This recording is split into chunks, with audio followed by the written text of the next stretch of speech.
going from the lungs to the heart. It beats and it throbs. How it works. It's a very powerful. It's a very powerful pump. That is a little inaccurate because they've actually determined that the heart is a vortex.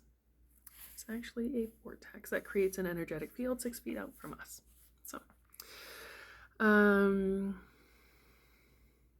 contracts and relax. If we want to look at it mechanically in the traditional way, contracts and relax. There's systole, diastole, blah, blah, I can't talk today.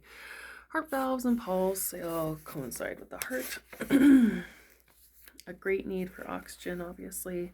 When the heart doesn't work as well as it should, you have heartbeat disturbances, out of breath for no reason, a tightness in the chest, uneasiness in the chest, pain between the shoulder blades and down the left arm because the heart is on the left-hand side of the body, pain in the jaws, pain in the neck, a lasting stitch. It can be felt on either side, but sudden anguish, vertigo or a feeling of emptiness in the head, extreme pallor, so you can be very pale. Heart people, until we die, our heart keeps beating, greatly affected by emotions. It can go haywire at any time. Love at first sight or sudden fears are familiar examples of something that can make our heart race. Joy, wonder, pride, shyness, and other emotions can be felt directly in the heart. Many occasions where we can hear our heart beating. Sometimes it beats quite furiously. Heart people have a need to be loved, fear of not being loved, excessive attachment, the need for symbiosis, fear of being abandoned, jealousy, distrust, a fear of judgment, generosity, and the gift of oneness, gift of oneself, sorry, like she has a big heart. Excuse me, a certain form of narcissism.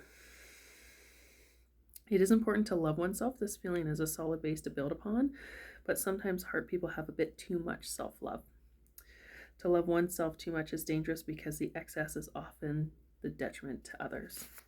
The need to be flattered and rewarded, a tendency towards stage fright, panache, fear of manner of death, so how you die can scare these people. Fear as a reaction, guilt, hatred, they say you have hatred in your heart. Rancor and remorse, an incapacity to bear betrayal, too great a pain, too powerful an emotion, distress and joy and happiness. So as I've said before, you can actually die from a broken heart. So as much as we view organs as functional mechanic things of the body, they do have energetic ties to our psychology. So it's important to take care of your mind and your body, hence why meditation and yoga and all that became so hugely popular, right? How to take care of the heart is to keep it in good shape, obviously. Train the muscle, and again, it is a muscle, but it functions more as a vortex than a pump, okay? Stretch your thorax, so your mid-back and your rib cage and stuff, like getting your rotational twists and all that, opening up your spine, doing extensions and rotations is really good for opening up that area because it stretches the pleura, like again around the lungs, and gives space for things to open up. If you work like at a desk or something, of course, pulling your shoulder blades down and back and pushing your chest forward is a nice feeling. Favor progressive efforts, so go from minor exertion to greater and build up your tolerance. Take the time to warm up. If you're a city dweller, do as much walking as possible. Watch out for extremes and transitions. If you have a slightly weak heart, beware of high altitudes, extreme temperatures, hot and colds, and sudden temperature changes. In the summer, going from an air-conditioned room to very high outdoor temperature can be a difficult adaptation to make. From a nutritional point of view, smoking is to be banned, obviously. Avoid cooked fats, excess sugar, alcohol, cold cuts, cream, ice cream, and salt. Well, what's there left to eat? My God. Just kidding. Check the sodium content of sodas because they often contain a lot of salt. These foods are unhealthy for anyone, but particularly people with heart problems. Eat as much soluble fiber as possible.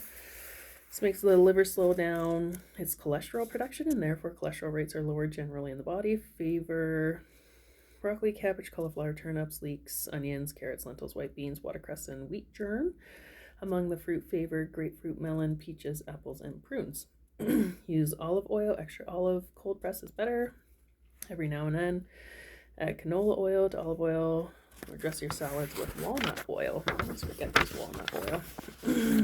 From a psychological point of view, relax. Sometimes easier said than done. Certain stress factors can be avoided. You must think about it and practice. When you're feeling tense, avoid confrontation. Learn to round your back. Yoga, relaxation, music, and dancing and singing are all activities that can help you let go of tension. One of this guy's patients was able to lower her blood pressure 2 to 3 points just by listening to one of his recordings and singing along with him. My mentor in hypnotherapy was speaking about this as well, how when she goes to the dentist, they need to take her blood pressure, and she says, give me a few minutes, I'm going to bring my blood pressure down through a few breathing exercises and stuff in a little bit of time, right? Because everybody gets a little nervous at the dentist. I like the dentist, but I still get a little antsy. So she would they would do before and after measurements because they're sciencey people, they like this. But they can't believe that she can control her body with her mind. And again, you are more than capable of controlling your body with your mind. This is why I do believe that a lot of illnesses can be overcome with the power of the mind, positive attitude, sure, a healthy diet and exercise, but I do believe in spontaneous remissions and just the disease going away by shifting your belief, psychological or viewpoint or emotional viewpoints. I'm not discrediting physical aspects at all. I'm just saying there's more to the body than the body.